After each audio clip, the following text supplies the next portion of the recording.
নমস্কার সবাইকে। আমার চ্যানেলের নতুন একটি ব্লগে আপনাদের স্বাগত জানাই। আশা করি সবাই খুব ভালো আছেন, সুস্থ আছেন। মঙ্গলবারের সকাল, ঘড়িতে এখন মোটামুটি 7:30টার মতো বাজে। সবাইকে শুভ সকাল জানিয়ে আজকের এই ব্লগটি এখানেই শুরু করছি। কাল তো এখানে প্রায় সারাদিনই বরফ পড়েছে, আজকে হলো তার এই পরের অবস্থা। আমাদের বাড়ির এটা পিছনের দিকে, যত দূর চোখ যাচ্ছে চারিদিকে শুধু সাদা আর সাদা। ব্যালকনির দরজা খুললে এই মনোরম দৃশ্য দেখা যায়। এখানে দাঁড়ালেই মনটা একদম ভালো হয়ে যায়। আকাশ থেকে যখন তুলোর মতো বরফ নিচে পড়ে, তখন মনে হয় এর থেকে সুন্দর আর কিছুই নেই। অপূর্ব সুন্দর লাগে। এখন এখানকার টেম্পারেচার -17 ডিগ্রি। আর এইখানে দেখুন, ব্যালকনির রেলিংয়ে জল পুরো জমে গেছে। দেখতে ভালোই লাগছে, এত ঠান্ডা যে জলও আইস হয়ে গেছে। আকাশটা একবার দেখুন, কি স্নিগ্ধ শান্ত পরিবেশ। সকালের এই প্রকৃতি খুবই ভালো লাগে। এবার তাহলে ভিতরে যাওয়া যাক, আর গিয়ে মেয়েদের টিফিনটাও রেডি করি। টানা 3 দিন পর আজ মেয়েদের স্কুল খুললো। নর্মালি শনি রবিবার তো মেয়েদের স্কুল অফই থাকে। গতকাল স্নোর জন্য স্কুল ছুটি ছিল, এই জন্যই সকালে অ্যালার্ম দিয়ে রেখেছিলাম। এই প্রচণ্ড ঠান্ডায় সকালবেলা ঘুম থেকে ওঠাটাই একটা চাপের ব্যাপার। হিটিং সিস্টেমের জন্য ঘর সবসময় গরম থাকে, কিন্তু এত ঠান্ডায় সকালবেলা উঠতে একটু কষ্টই হয়। ওর বাবার আজ অফিস আছে, তবে বাড়ি থেকেই কাজ করবে। এখন এই মেয়েদের টিফিন রেডি করছি। একটু বেশি করে করছি, যাতে সবারই ব্রেকফাস্টটা হয়ে যায়। গতকাল তো এখানে সারাদিনই বরফ পড়েছে। এই তুষারপাতের জন্যই আজকে মেয়েদের স্কুল 2 ঘন্টা দেরিতে শুরু হচ্ছে। স্কুল থেকে মেল করেছে, আবার ফোন করেও জানিয়েছে যে আজকে 2 ঘন্টা দেরিতে ক্লাস শুরু হবে, কেননা রাস্তাঘাট পরিষ্কার করতে একটু টাইম লাগবে। মেয়েদের স্কুল তো আজ দেরিতে শুরু হবে, তাই দিদির পছন্দের টিফিনই তৈরি করছি। অনেক দিন থেকেই বলছিল এক পরোটা করার জন্য, কিন্তু এত সকালে এই পরোটা করা খুব একটা চাপের হয়ে যায়। এদিকে কথা বলতে বলতে আমার মোটামুটি সব কাজ হয়ে গেছে। পরোটা করার জন্য ময়দার মধ্যে একটু তেল, একটু নুন ও একটু চিনি দিয়ে ভালো করে মেখে রেখে দিয়েছি কিছুক্ষণের জন্য। আর পুরির জন্য একটু ধনেপাতা ও একটু লঙ্কা কেটে নিচ্ছি। আর সোনা তো লঙ্কা খেতে পারে না, তাই ওর জন্য একটু ঝাল ছাড়াই করব। এবার কড়াইতে তেল দিয়ে আমি ডিমগুলো ভেজে নিচ্ছি। নর্মালি তিথি তো 6:50 নাগাদ বেরোয়, আজ 2 ঘন্টা দেরিতে, মানে এই 8:50 নাগাদ বেরোবে। আর সোনাবুড়ি বেরোবে 11:15 নাগাদ। অন্যান্য দিনের মতোই স্কুল একই সময় ছুটি হবে, কিন্তু স্কুল শুরু হবে একটু দেরিতে।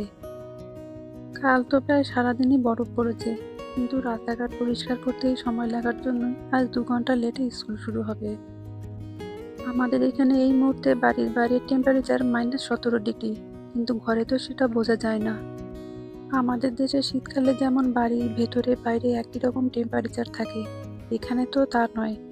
বাড়ির ভেতরে যেরকম টেম্পারেচার সেট করবেন সেরকমই থাকবে। এখানে তো সারাক্ষণ হিটার চলে, তার জন্য হাত পা সব ড্রাই হয়ে যায়। ঘন ঘন হাতে ক্রিম মাখতে হয়। আর আপনারা তো জানেনই, এখানকার জল সবসময় গরম থাকে। ঠান্ডাতে তো সবাই গরম জল ব্যবহার করে। এই গরম জল ব্যবহার করার জন্য হাত সবসময় শুষ্ক থাকে, এই জন্য হাতে সবসময় ক্রিম লাগিয়ে রাখতে হয়। পরোটাগুলো হয়ে গেছে, এবার ওদের খেতে দিয়ে দিই। এই যে দিদি স্কুলের জন্য বেরিয়ে গেল, একটু সময় নিয়ে বেরোয়, কেননা বাসের ব্যাপার তো। বাস কখনো কখনো একটু আগেও আসে, আবার কখনো কখনো লেটেও আসে। এখন এই 8:50 মতো বাজে।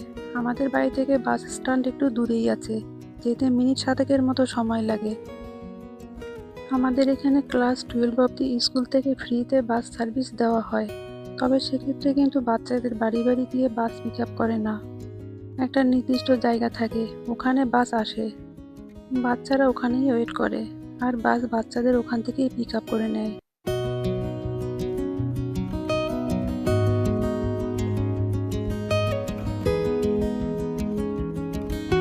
চলে এসেছি আবারও রান্নাঘরে। কিছুতেই বেরিয়ে গেছে, এবার সোনার টিফিন রেডি করছি। ওর তো সেই একই টিফিন, এই চকলেট ব্রেড। অন্য কোনো টিফিন দিলে খেতে চায় না, এটাই একমাত্র ভালো খায়। সোনাও রেডি হয়ে গেছে, এবার ওকে আমরা ড্রপ করতে যাচ্ছি। এখানে শীতকাল মানেই ভয়ঙ্কর। আজকে বাইরের টেম্পারেচার -17 ডিগ্রি। এখানে টেম্পারেচার যাই হোক না কেন, টেস্ট কিন্তু সেরকম একটা না। এখানে বাড়ির টেম্পারেচার আর বাইরের টেম্পারেচার অনেকটাই ডিফারেন্স থাকে। এখানে শুধু বাড়ি কেন, স্কুল, অফিস, দোকান সব জায়গায় একই রকম টেম্পারেচার, মানে ভিতরে গরম। কেননা হিটিং সিস্টেমের জন্য ভিতরে কোনো অসুবিধা হয় না, সেখানে কিন্তু হালকা কিছু পরে থাকা যায়। এদিকে ইয়ে করো, ওকে করো জোরে হার্ডার ডোন্ট স্টেপ নো কারণ এটা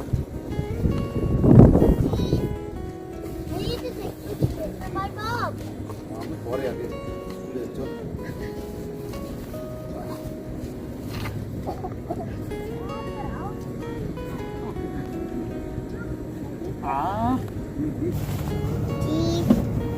সোনাকে এই মোটা জ্যাকেট পরিয়ে নিয়ে যাচ্ছি। এটা শুধু বাইরের জন্য, স্কুলের ভিতরে গিয়ে এই মোটা জ্যাকেট খুলে রাখতে হয়।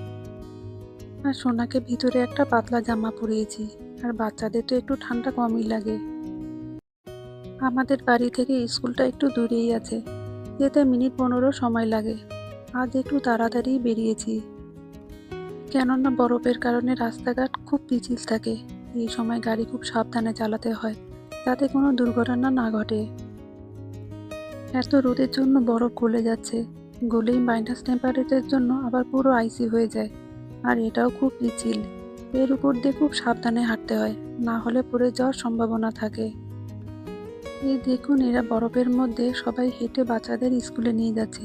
এই স্কুলটা বাড়ির কাছেই, এখানে কিন্ডারগার্টেন থেকে বাড়ির কাছে স্কুল এলে কতই সুবিধা হয়। সামনের বছর সোনা এই স্কুলেই ভর্তি হবে। আর এই রাস্তাঘাট ক্লিন দেখছেন, এই রাস্তা কিন্তু মিউনিসিপ্যালিটির গাড়ি এসে রাস্তা ক্লিন করে দিয়ে যায়। আর অ্যাপার্টমেন্টে হাউজিংয়ের লোকেরাই রাস্তাঘাট ক্লিন করে।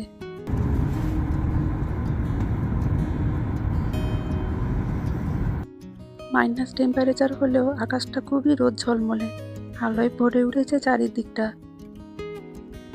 বরফের উপর রোদ পড়ে যেন আরো ঝলমল করছে, সাদার উপর আলো পড়ে চোখ পুরো ধাঁধিয়ে যাচ্ছে, বাইরে তাকানোই যাচ্ছে না। কি ভালো লাগছে চারিদিকটা, বরফের চাদরে ঢেকে আছে চারপাশটা। এই বরফের মনোরম দৃশ্য দেখতে খুব ভালো লাগলেও যারা এর মধ্যে কাজ করতে যায় তাদের কাছে কিন্তু এটা আনন্দদায়ক নয়। এর মধ্যে অফিসে যেতে হচ্ছে, বাচ্চাদের স্কুলে যেতে হচ্ছে, সব কাজই করতে হচ্ছে।